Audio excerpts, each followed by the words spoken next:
دنیا میں بہت سے ایسے صحابی ہیں جنہیں ہم جانتے ہیں. ان میں سے حضرت علی کو اسد اللہ کا لقب دیا گیا، حضرت عثمان کو ذو النورین کہا جاتا ہے، ابو بکر کو صدیق اکبر کا لقب دیا گیا. مگر ایک صحابی ایسے ہیں جنہیں غسیل الملائک کا لقب دیا گیا، اور جس کے بارے میں ہم مسلمان بہت کم ایسے ہیں جو اس بارے میں جانتے ہیں. یہ صحابی کون تھے؟ ان کو کس خدمت کے صلے میں رسول خدا نے اس لقب سے نوازا؟ آج کے بلاگ میں ہم اس پر بات کریں گے. ناظرین، آپ جانتے ہیں کہ رسول اکرم صلی اللہ علیہ وسلم پر صحابہ اپنی جان قربان کرنے کے لیے تیار رہتے تھے. رسول کریم کا پسینہ تک گرنے نہیں دیتے تھے، اور ہر وقت رسول خدا کے ساتھ ایک سائے کی طرح ساتھ رہا کرتے تھے. رسول پاک کو بھی یہ صحابہ کرام بہت زیادہ پیارے تھے، اور آپ فرمایا کرتے تھے کہ میں چاند ہوں اور یہ صاحب میرے ستارے ہیں. انہی میں سے ایک صحابی جن کا نام حضرت حنظلہ بن عامر تھا. جو عامر تھے وہ ایک مشرک تھے، رسول خدا کے سخت مخالف تھے. ابو جہل کے ساتھ ان کی قربت تھی، اور وہ انہی کے ساتھ رہے، انہی کے ساتھ ان کا اختتام ہوا، اور وہ کافر کی موت مرے. لیکن ان کے جو بیٹے تھے، جو حضرت حنظلہ تھے، انہوں نے اسلام قبول کیا، اور پھر وہ رسول خدا کے جلیل القدر اصحاب میں شامل ہوئے. اور ایک مرتبہ ایسا ہوا کہ جب جنگ احد ہوئی، کیونکہ اچانک کفار نے ان کے مسلمانوں کے اوپر جنگ احد طاری کر دی تھی، ان کے اوپر انہوں چڑھائی کر دی تھی.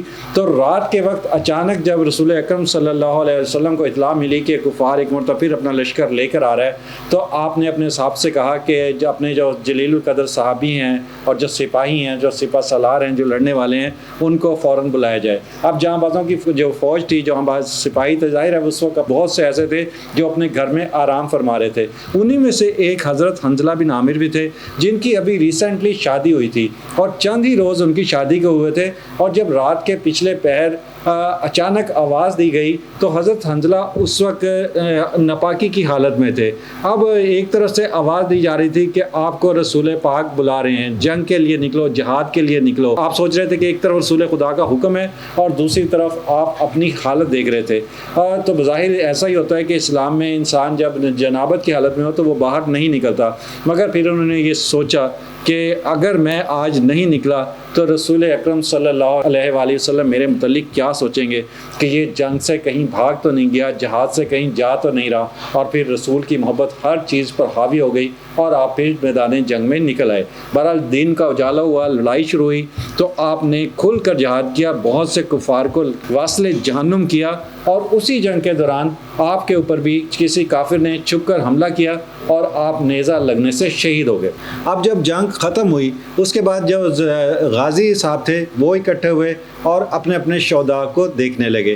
اب جو حضرت حنظلہ تھے، نہ وہ غازیوں میں تھے نہ وہ شہیدوں میں تھے. اب بڑی حیرانی ہوئی اور سوچا گیا کہ اب حضرت حنظلہ کہاں ہیں. تو پھر رسول اکرم صلی اللہ علیہ وسلم سے رابطہ کیا گیا، اور آپ سے پوچھا گیا کہ ہمیں حنظلہ نہیں مل رہے. اب آپ نے اپنے قوت ایمان سے، جو آپ کو اللہ تعالیٰ نے قوت دی ہوئی تھی دنیا کو دیکھنے کی، یا وحی کے ذریعے آپ کو پتہ لگا کہ چند مقرب فرشتے ہیں آسمان اور زمین کے بالکل درمیان حضرت حنظلہ کو غسل دے رہے ہیں. اب آپ بھی بہت حیران ہوئے، اور آپ نے کہا کہ جو حنظلہ کی بیوی ہے اس کو فوراً بلایا جائے. اب حنظلہ کی بیوی وہاں پر آئیں تو رسول اکرم صلی اللہ علیہ وسلم نے فرمایا کہ میں نے دیکھا ہے کہ چند فرشتے جو مقرب فرشتے ہیں وہ حضرت حنظلہ کو غسل دے رہے ہیں، تم بتاؤ کہ ماجرا کیا ہے. تو پھر آپ کی بیوی نے بتایا کہ حضرت حنظلہ جو ہے وہ جب گھر سے نکلے تو اس وقت حالت جنابت میں تھے، اور وہ یہی سوچ رہے تھے کہ اگر میں نہ گیا تو میں رسول اکرم صلی اللہ علیہ وآلہ وسلم سے کس طرح زندگی بھر میں آنکھ ملا پاؤں گا.